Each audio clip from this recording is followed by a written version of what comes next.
Hello everyone, this is Rahul Meena. Welcome you all in the official YouTube channel Fadda 24/7। दोस्तों, आप में से कुछ बच्चों के डाउट्स इसके बारे में आ रहे थे कि सर मेरी जो एजुकेशन क्वालिफिकेशन है, क्या मैं उसके अकॉर्डिंग आरबी ग्रेड बी के लिए एलिजिबल हूँ या फिर नहीं हूँ।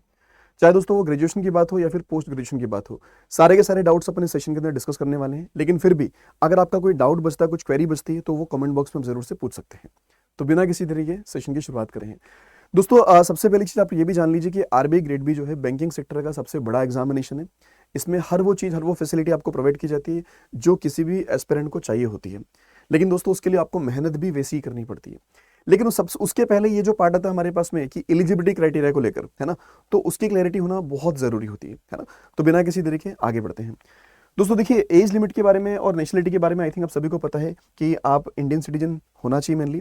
उसके अलावा अगर आप एज लिमिट की अगर बात करेंगे तो 21 से 30 साल की आपकी दोस्तों एज लिमिट होना चाहिए एज ऑन 1 सितंबर 2025। ये जो नोटिफिकेशन आया इसके अकॉर्डिंग आपकी 1 सितंबर 2025 तक आपकी जो एज है वो इस कैटेगरी में आना चाहिए 21 से 30 साल की।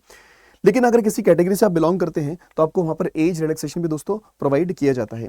जैसे अगर आप SC/ST कैंडिडेट्स हैं तो 5 इयर्स, OBC कैंडिडेट्स को 3 इयर्स, PWBD अगर जनरल कैंडिडेट्स में आते हैं तो आपको 10 इयर्स, वहीं पर OBC PWBD कैंडिडेट्स हैं तो दोस्तों 13 इयर्स, और वहीं पर SC/ST PWBD कैंडिडेट्स हैं तो 15 इयर्स का एज रिलैक्सेशन आपको यहाँ पर प्रोवाइड किया जाता है। ठीक है, तो ये 2 पॉइंट्स तो आपके क्लियर होंगे। अब बात है दोस्तों आपके एजुकेशन क्वालिफिकेशन को लेकर, है ना, कि सर मेरी एजुकेशन क्वालिफिकेशन के अकॉर्डिंग मैं एलिजिबल हूं या फिर नहीं हूं। तो देखिए दोस्तों, यहां पर साफ तौर पर सीधे शब्दों में लिखा हुआ है कि ग्रेजुएशन इन एनी डिसिप्लिन, अगर आपने किसी भी डिसिप्लिन में अपना ग्रेजुएशन कंप्लीट कर रखा है ना, इक्विवेलेंट टेक्निकल और professional qualification with minimum 60% marks. कितने? यहाँ पर मिनिमम 60% मार्क्स आपके रिक्वायर्ड है। अब आप में से कुछ बच्चे बोल रहे थे सर मेरे 59 पॉइंट समथिंग समथिंग है तो क्या मैं एलिजिबल हूँ? भैया आप एलिजिबल नहीं रहेंगे। यहाँ पर 60% रिक्वायर्ड है तो आपको 60% ही वहाँ पर फिलअप करना पड़ेगा। और जब दोस्तों आप लोग फॉर्म फिलिंग करेंगे तो फॉर्म फिलिंग के टाइम पर भी आपको ना डेसिमल के में नंबर्स मार्क्स वहाँ पर फिलअप नहीं करे जाते हैं, है ना। वहाँ पर 2 ही डिजिट्स में आप लोगों के मार्क्स जो है फिलअप किए जाएंगे। तो इस बात का ध्यान रखिएगा कि 60% तो रिक्वायर्ड है उनका, इतना होना जरूरी है, राइट। इससे ज्यादा होंगे तो कोई दिक्कत नहीं, कम नहीं होना चाहिए। उसके अलावा अगर आप किसी कैटेगरी से बिलोंग करते हो जैसे SC/ST PWBD कैंडिडेट्स हैं तो वहां पर 50% आप लोगों के रिक्वायर्ड होंगे। कितने? 50%। किसके लिए? ये ग्रेजुएशन वाला पार्ट हो गया आप लोगों का, ठीक है। अच्छा, उसके अलावा दोस्तों ध्यान रखिएगा कि ग्रेजुएशन का जो पार्ट आप लोगों का है, ठीक है, वो ग्रेजुएशन क्या होना चाहिए आपके पास? Any such course from recognised university institute that is taken after 12th, ठीक है, जो आपने 12वीं के बाद किया हो आपके पास, एटलीस्ट 3 ईयर ड्यूरेशन, कम से कम 3 साल का वो कोर्स होना चाहिए आप लोगों का। जो ग्रेजुएशन वाला पार्ट है वो कम से कम 3 साल का आपका होना जरूरी है। तो ये बात आप ध्यान रखें सारे लोग, ठीक है। अच्छा, उसके बाद में दोस्तों अगर मान लीजिए कि आपके ग्रेजुएशन में उतने मार्क्स नहीं आए हैं, उतने परसेंटेज मार्क्स नहीं है, आपने पोस्ट ग्रेजुएशन किया है, तो दोस्तों पोस्ट ग्रेजुएशन अगर आप लोगों ने कर रखा है तो उसके लिए इन्होंने आपको एक सहूलियत देके रखी है कि भाई अगर आप लोगों ने पोस्ट ग्रेजुएशन किया हुआ है तो post graduation in any discipline equivalent technical और professional qualification with minimum 55% marks. तो देखिए क्या होता है, किसी बच्चे के मान लीजिए ग्रेजुएशन में 60% मार्क्स नहीं, उससे कम है, तो अगर आपने पोस्ट ग्रेजुएशन जो है कोर्स कर रखा है दोस्तों, सो उसमें अगर आपके 55% मार्क्स भी होंगे ना, तब भी आप लोग क्या होंगे? एलिजिबल होंगे इस पोस्ट के लिए। और जो बच्चे किसी और कैटेगरी के अंदर आते हैं जैसे SC/ST PWBD एप्लीकेंट्स जो होंगे, तो उनके लिए सिर्फ पास मार्क्स, आप अगर पास हैं तो भी आप लोग क्या कर सकते हैं? अप्लाई कर सकते हैं इसके अंदर। बात समझ पा रहे हो, है ना। तो ये बातें ध्यान रखिएगा। अच्छा, जो पोस्ट ग्रेजुएशन वाला पार्ट है दोस्तों, तो उसमें मेंशन कर रखा कि जो पोस्ट ग्रेजुएशन का जो लेवल रहेगा मेनली, है ना, so any such course from a recognised university institute that is taken after graduation and is at least 2 year, मतलब कम से कम 2 साल के ड्यूरेशन का वो आपका पोस्ट ग्रेजुएशन होना चाहिए। तो ये बातें आप सारे लोग ध्यान रखिएगा, ठीक है। तो आई होप क्लियर होगी बात सभी को, ग्रेजुएशन वाला पार्ट भी और पोस्ट ग्रेजुएशन वाला पार्ट भी। तो जिसमें से जो भी आपका हाईएस्ट क्वालिफिकेशन, मतलब जो हाईएस्ट मार्क्स होंगे वो आपके कंसिडर कर लिए जाएंगे दोस्तों, ठीक है। अच्छा, एक बात और आती है, ठीक है, तो ये वाला पार्ट तो क्लियर हो गया आपके पास कि ग्रेजुएशन में मिनिमम कितना 60% रिक्वायर्ड है, और अगर पोस्ट ग्रेजुएशन आप लोग फिलअप कर रहे हो तो वहां पर मिनिमम 55% आप लोगों के रिक्वायर्ड होंगे जनरल और OBC के लिए, ठीक है। और बाकी कैटेगरी वाइज आपको पता ही है कि 50% SC/ST ग्रेजुएशन में और पास मार्क सिर्फ SC/ST PWBD के, है ना, पोस्ट ग्रेजुएशन में। चलिए, अब दोस्तों एक जो डाउट आता है आपके पास में सर नंबर ऑफ अटेम्प्ट्स को लेकर कि मैं अटेम्प्ट कर सकता हूँ नहीं कर सकता। तो देखिए दोस्तों, candidate belong to general category AWS who have already appeared 6 times for phase 1, जो मतलब पहले ही 6 बार अपीयर कर चुके हैं, किसके अंदर? फेज 1 में वो 6 बार दे चुके हैं फेज 1, है ना, examination for this post in the past are not eligible to apply. मतलब जो मतलब जनरल कैंडिडेट्स और ईडब्ल्यूएस कैंडिडेट्स हैं, जिन लोगों ने मतलब पहले छह बार उस एग्जामिनेशन फेज 1 में अपीयर हो चुके हैं वो लोग, तो वो अप्लाई नहीं कर सकते। ठीक है, वो अप्लाई नहीं कर सकते। और दोस्तों उसके अलावा अगर आप किसी कैटेगरी से बिलोंग करते हैं तो यहां पर आपको साफ तौर पर लिखा है कि no such restrictions applies to candidates belong to SC ST OBC PWBD। तो आप लोग कितनी भी बार अप्लाई करो, कोई प्रॉब्लम नहीं उनको, है ना।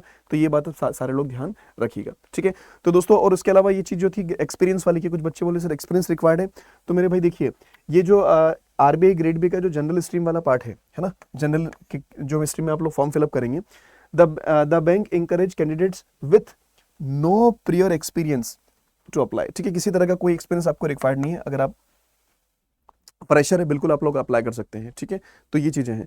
अब बस दोस्तों आपको क्या करना है, अपनी प्रिपरेशन में पूरी तरह से लग जाना है और अपने फॉर्म को जल्दी से जल्दी फिलअप कर दीजिए। जिन बच्चों ने फिलअप नहीं किया है, हमने इसके रिगार्डिंग एक फॉर्म फिलिंग का प्रॉपर वीडियो भी बनाया है, उसे भी आप देख सकते हो, ठीक है। और उसके बाद आप लोग अपने फॉर्म को प्रॉपरली फिलअप कर दीजिए, उसमें किसी तरह की कोई मिस्टेक आपको नहीं करनी है। ये बात आप सारे लोग ध्यान रखें अच्छे से, ठीक बात। चलिए अब दोस्तों प्रिपरेशन के लिए या तो आप सेल्फ कर सकते हैं या फिर आप लोग हमारे साथ जुड़ सकते हो पेड कोर्सेज में, वहां से आप लोग प्रिपेयर कर सकते हो फेज 1, फेज 2 और इंटरव्यू, राइट। तो उसके लिए हम लोगों का एक डेडिकेटेड बैच जो है वो 15 से स्टार्ट होने वाला है, सफलता बैच। आप उसमें एनरोल कर सकते हो। किस तरह से एनरोल करना है, लेट मी शो यू। देखिए दोस्तों, सबसे पहले अगर आप लोग क्या करेंगे, अड्डा 24/7 की वेबसाइट पर जब एक बार विजिट करते हैं, अड्डा 24/7 की वेबसाइट पर, ठीक है। तो आपने विजिट किया, आप फर्स्ट लिंक पर क्लिक कर लीजिए। ये जो इंटरफेस आएगा दोस्तों, आपको जाना है इधर ऑल कोर्सेज में, लेफ्ट हैंड साइड को स्क्रॉल डाउन करके रेगुलेटरी बॉडीज एंड रेशो नजर आएगा। यहीं पे आपको कई सारे कोर्सेज दिखेंगे और इन्हीं कोर्सेज में आपको नजर आएगा RBI ग्रेड बी। तो दोस्तों ये रहा RBI ग्रेड बी, राइट। अब RBI ग्रेड बी में हमें दिखेगा सफलता बैच। ये रहा RBI grade B prelims to interview सफलता बैच। आप इस पर क्लिक करें। यहाँ पर हर एक सब्जेक्ट के लिए आपकी अलग अलग रिस्पेक्टेड फैकल्टीज हैं, इसके अंदर फेज 1, फेज 2 और इंटरव्यू की प्रॉपर आपकी प्रिपरेशन कराई जाएगी। दोस्तों इसमें साथ साथ क्या होगा कि आपको पता है कि हमारे एग्जाम में कम टाइम बचा है, तो इसमें रिकॉर्डेड वीडियोस जो है हमारे जो पुराने बैचेस कंप्लीट हो चुके हैं उसका भी पार्ट मिलेगा और लाइव क्लासेस भी आपको प्रोवाइड की जाएगी। मतलब 2 चीजें इसके अंदर आपको प्रोवाइड की जा रही है, ठीक है। सो आपको करना है, बाय नाउ पर जाना है और यहाँ एक कूपन कोड लगाना है। तो इंटर कूपन कोड में Y710 आपको यहाँ पर क्या करना है, अप्लाई करना है और इसे इस तरह से अप्लाई कर दीजिएगा, ठीक है। तो आप देख पाएंगे काफी कम प्राइसिंग के साथ ये पूरा का पूरा पैकेज जो है आपको मिल जाएगा। अब दोस्तों एक बात और समझिएगा कि जिन बच्चों को लग रहा है कि सर RBI नहीं करना है मुझे अभी, है ना, या फिर मैं करना चाहता हूं लेकिन कोई और ऑप्शन है क्या, तो दोस्तों एक सबसे बेहतर ऑप्शन आपके लिए बनता है और वो होता है हम लोगों का रेगुलेटरी बॉडीज इन एसओ का महापेक। ये जो रेगुलेटरी बॉडीज इन एसओ का महापेक है ना, ये रेगुलेटरी बॉडीज के सारे एग्जाम को कवर्ड करता है। क्योंकि देखो आपको एक चीज और पता होगी कि IFSC का जो नोटिफिकेशन निकला है उसमें भी अगर आप किसी भी डिसिप्लिन में अगर आपने ग्रेजुएशन करके रखा है तो आप लोग वहां पर भी अप्लाई कर सकते हैं। IFSC के लिए भी अप्लाई कर सकते हैं। नाबार्ड आएगा, नाबार्ड का भी फॉर्म आपको भरना पड़ेगा और ऐसे मल्टीपल एग्जामिनेशंस आते रहेंगे रेगुलेटरी बॉडीज के। तो सबसे बेस्ट प्रोडक्ट जो होगा वो रेगुलेटरी बॉडीज एंड एसओ का महापेक होगा, क्योंकि ये भी उसी सिमिलर प्राइस के अंदर आपको कम से थोड़ा बहुत ऊपर नीचे है बस, है ना। तो ये इसमें मल्टीपल एग्जामिनेशन है रेगुलेटरी बॉडीज के, तो आपको इसमें एनरोल करना चाहिए। आप एज इट इज जाओगे बाय नाउ पर, यहाँ कूपन कोड आपको लगाना होगा दोस्तों Y710 और इसको कर दीजिएगा आप लोग इस तरह से अप्लाई, ठीक है। तो आप देखेंगे, देखो काफी कम प्राइसिंग के साथ ये मिल जाएगा, तो ये ज्यादा बेस्ट ऑप्शन आपके लिए। तो इसमें RBI, SEBI, NABARD, IFSC, RDA और जितने भी रेगुलेटरी बॉडीज के एग्जामिनेशन है वो सारे कवर्ड है। सबकी live classes, video classes, test series, e books सब कुछ मिलेगा आपको फेज 1, फेज 2 इंटरव्यू तक का। तो जो भी बच्चे एलिजिबल है आपको जरूर से अप्लाई करना चाहिए, ठीक है। और हमारे इस पेड कोर्स में एनरोलमेंट के लिए रेफरल कोड का विशेष तौर पर ध्यान रखें कि भाई विशेष तौर पर रेफरल कोड ये रहेगा Y710 जिसे आपको यूज करना है, ओके। चलिए तो आज के लिए इतना ही। कोई भी डाउट हो, क्वेरी हो, कमेंट बॉक्स में जरूर से बताइएगा। So thank you so much for joining this session. Bye bye, take care, all the best.